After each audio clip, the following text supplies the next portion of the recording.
Welcome to Homestead Reptile, and you're going to watch a episode of Morph History. We're talking about super softs and soft scales, one of my favorite genes to work with. So super soft, what's cool about them, you can see this is Oberon right here. He's my super. He's out in natural daylight. So he has a lot of similarities to a bluebird. And why is that? So the super soft gene reflects light, similar to a blue jay's feather. So blue jays aren't truly blue, they're kind of like a clear gray white. So his scales reflect light similarly to a blue jay, and allows me to see this dark, vibrant black color. So super softs have more spacing between scale and skin. You can see right here, he's a great example. You see how big those scales look to you? They look really large. You can see a lot of skin. You can see that belly. It's very different than a normal gecko. So super softs are so easy to tell apart from soft scales and from normal geckos. It's that vibrance in color. It's that spacing between the scales. And super softs was founded, or soft scales, the whole gene was founded by AC Reptile back in, it was about 12 years ago. I think he first started in 2003 when he noticed a gecko with similar traits to this, and then he just worked him into his whole gecko groups, which they have hundreds and hundreds of geckos. And now we have super soft today. There are a few other people. Pangea has their own soft line. I believe it's called Soft as F, and some others as well. But mostly people know about the AC Reptile soft line. So the awesome thing about the soft line from AC Reptile is because they're a large gecko wholesaler, they put their super soft line through hundreds of geckos, so they're very genetically diverse. And again, it is a structural trait. So there aren't a whole lot of structural traits. It's incomplete dominant, so you need two animals that have the soft gene to make a super soft.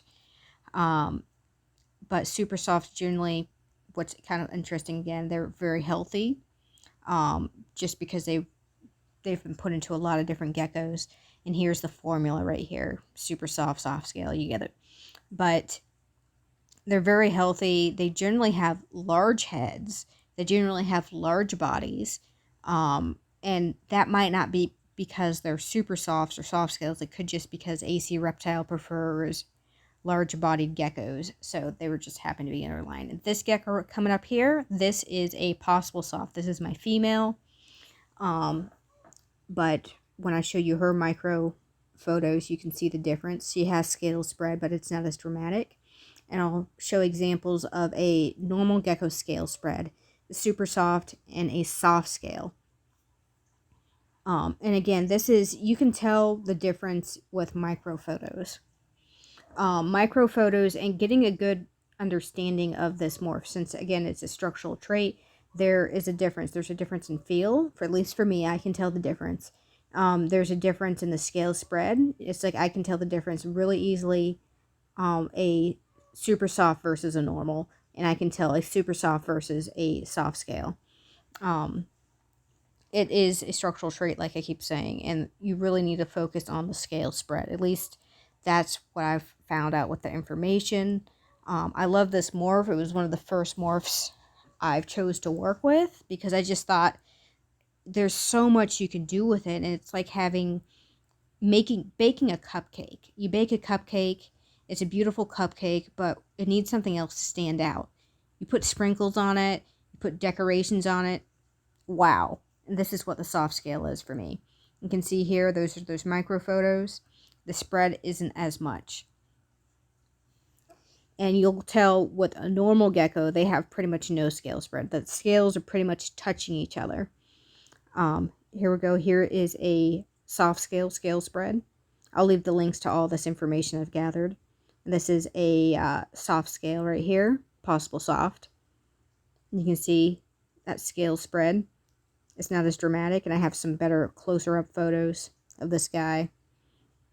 He also has the eye ring. So soft and super softs generally will have a ring around their eye. So it's a dark ring around that eyeball.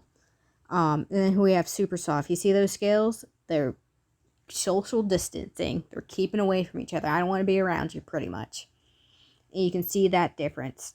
So I like to compare soft scales and super softs and normal scaled animals with islands. So I say a super soft or islands that need to be, that a bridge can't be formed. You have to take a boat, you have to take a ferry to get to the little scale island. Normal geckos, you can just hop from scale island to scale island. You can see that close scaling. And soft scales, you need to build a bridge to each scale island.